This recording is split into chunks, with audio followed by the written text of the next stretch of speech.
আল্লাহ পাক দুনিয়াটাকে এমন করে বানিয়েছে, পর পর পর পর একজন করে জালিম বাদশা দুনিয়ার মধ্যে পাঠিয়েছে। আমরা যদি ইতিহাস খুলতে যাই ভাই, ইতিহাসের মধ্যে লেখা আছে, ইতিহাসের পাতাগুলো গুছিয়ে গুছিয়ে পড়ো। যখন হযরত আদম আলাইহিস সালামকে বানিয়েছে, আমরা শুনেছি তো সর্বপ্রথম মানব জাতের মধ্য থেকে সর্বপ্রথম মানব জাত কে ছিলেন? হযরত আদম।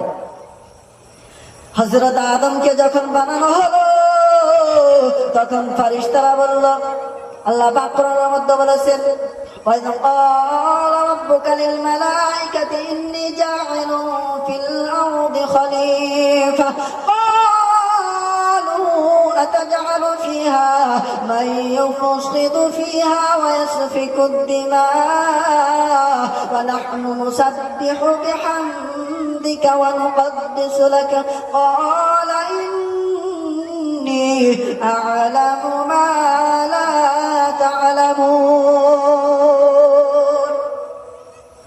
আল্লাহ পাক ফেরেশতাদেরকে ডেকে বলল, ও আমার ফেরেশতারা, তোমাদের সঙ্গে একটা কথা পরামর্শ করতে চাই।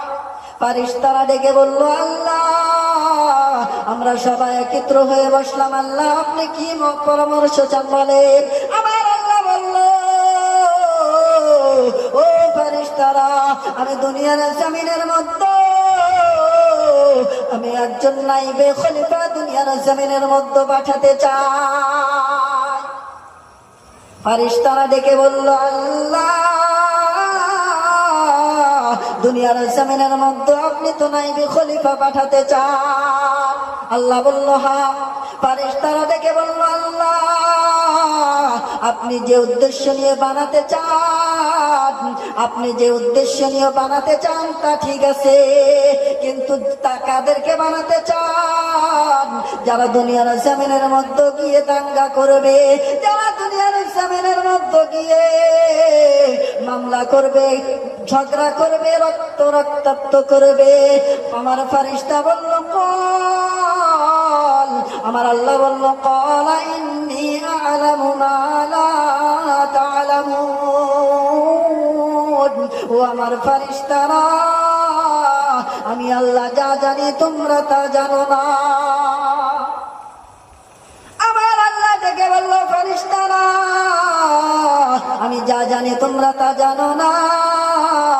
দুনিয়ার জমিনের মধ্যে আমি নাইবে খলিফা বানাবো।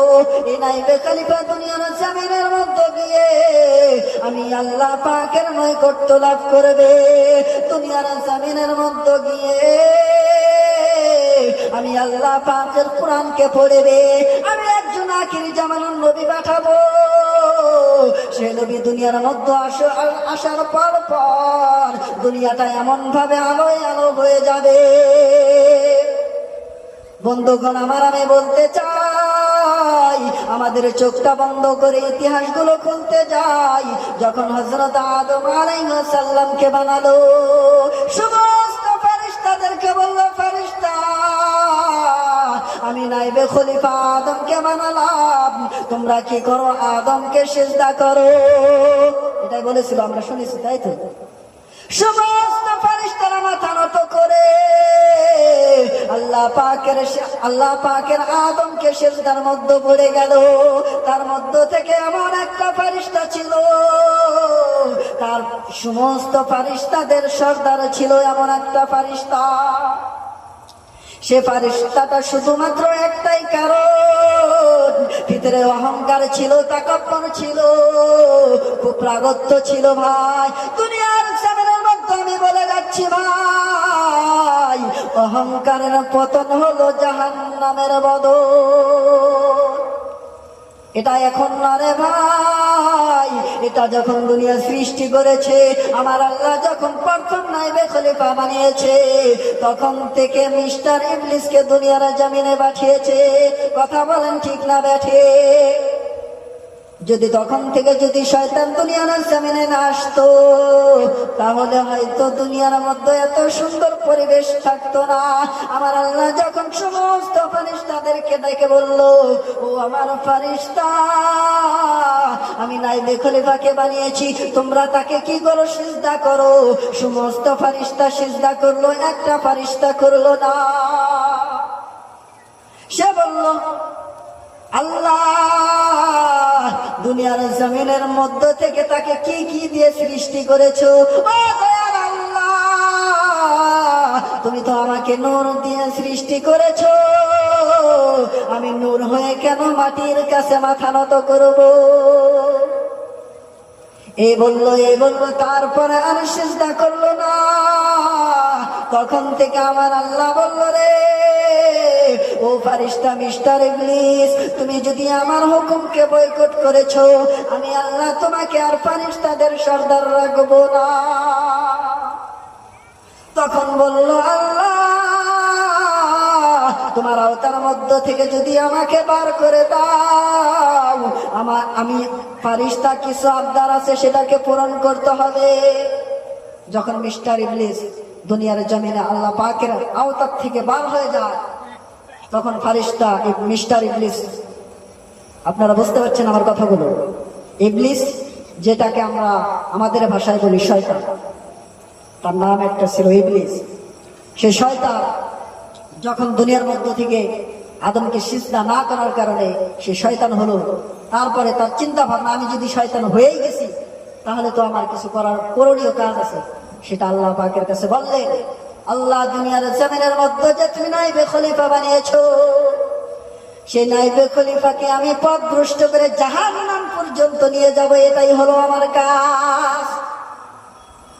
আমার আল্লাহ বলল, ও মিস্টার ইবলিস, তুমি কি কি চাও আমার কাছে একবার বলো, আমি তুমি যা কিছু চাইবে, আমি আল্লাহ এত দয়াবান, আমি সমস্ত কিছু তোমাকে দিয়ে দেব। মিস্টার ইবলিস বলল, আল্লাহ, দুনিয়ার জমিনের মধ্যে তুমি তোমার বান্দাদেরকে একটাই পদ্ধতি আছে পথভ্রষ্ট করার। সেটা কি? সেটা হলো, আল্লাহ পাক আমাকে এতটা ক্ষমতা দাও যেন আমি মুহূর্তে দুনিয়ার এক প্রান্ত থেকে আরেক প্রান্তে চলে যেতে পারি। আমার আল্লাহ বলল, ফারিস্তা মিস্টার ইবলিস, যা আমি তোকে এটাও দিয়ে দিলাম। আবার আবদার করলো, আল্লাহ, তোমার বান্দাদের শরীরের লোম চেনেন তো, যেটাকে বলে পশম, লোম। আপনারা জানেন না, আপনারা কি বলেন? আমরা লোমই বলি। এই পশমের গোড়ায় গোড়ায় যেন ঢুকতে পারে, এটাও চেয়েছে। আল্লাহ পাক বললো, যা এটাও দিয়ে দিলাম। দুনিয়ার জমিনের মধ্যে আল্লাহ পাকের কাছে আরেকটা জিনিস চেয়েছে, ভাই, দুনিয়ার জমিনের মধ্যে তোমার বান্দাদেরকে আল্লাহকে বলল, আল্লাহ, তোমার বান্দাদেরকে আমি সমস্ত জায়গা থেকে অ্যাটাক করব, যতক্ষণ পর্যন্ত তোমার বান্দাকে আমি জাহান্নাম পর্যন্ত না নিয়ে যেতে পারবো, আমি ততক্ষণ পর্যন্ত থামবো না। পশ্চিম থেকে অ্যাটাক করবে, পূব থেকে অ্যাটাক করবে, উত্তর থেকে অ্যাটাক করবে, দক্ষিণ থেকে অ্যাটাক করবে। আমার আল্লাহ বলল, ফারিস্তারা, ও আমার মিস্টার ইবলিস, তুমি যত জায়গায় থেকে অ্যাটাক করো না কেন, আমি আমার বান্দাদেরকে ভালো করে চিনি, আমি আমার বান্দাকে সৃষ্টি করেছি আল্লাহ পাকের ইবাদত করবে। তুমি শয়তান আমার বান্দাদেরকে পথভ্রষ্ট করতে পারবে না। যে আল্লাহ আমাদেরকে বানিয়েছে, সে আল্লাহ পাকের কনফিডেন্স দেখেন। আমার আল্লাহ বলছে, মিস্টার ইবলিস, যাও, তোমাকে সমস্ত ক্ষমতা দিয়ে দিলাম, সমস্ত ক্ষমতা দিয়ে দিলাম তোমাকে, যাও, তুমি আমার বান্দাদেরকে কিচ্ছু করতে পারবে না। যে আমার হকীকতার বান্দা, যে আমি সৃষ্টি করেছি, এই সৃষ্টির সৃষ্টকে যে সে যদি সর্বশ্রেষ্ঠ মনে করে, আল্লাহ পাকের নৈকট্য সে ব্যক্তি লাভ করবে। সবাই বলুন সুবহানাল্লাহ। ভাই মহতরম, দোস্ত, বুজুর্গ, কিন্তু ফারিস্তা মিস্টার ইবলিস একটা চিন্তা ভাবনা করা ভুলে গিয়েছিল। আল্লাহ পাকের কাছে যখন বান্দা দুই হাত তুলে আল্লাহর কাছে দোয়া করে, শয়তান এটা বলেনি যে আমি উপর থেকে হামলা করব, এটা কিন্তু বলেনি। আমি যে কটা 4 জায়গা থেকে বলেছি, এটা বলেছিল যে শয়তান উপর থেকে হামলা করবে করবে না, এটা বলেনি। আল্লাহ পাক বলল, যখন বান্দা দুনিয়ার জমিনে আমি আল্লাহর কাছে 2 হাত তুলে বান্দা যখন মাবুদ আমি আল্লাহ তখন দয়া করে আমার বান্দাকে কবুল করে নে। তোমার মতন শয়তান আমার বান্দাকে পথভ্রষ্ট করতে পারবে না। তুমি শয়তান দুনিয়ার মধ্যে যতই তাকব্বুরি করো না কেন, আমি আল্লাহর বান্দা তোমার রাস্তায় কখনো যাবে না। আল্লাহ পাক বলেছেন, দুনিয়ার জমিনের মধ্যে যে পথভ্রষ্ট কাজ করবে আমি আল্লাহ তাকে সঠিক পন্থায় জবাব দিয়ে দিব।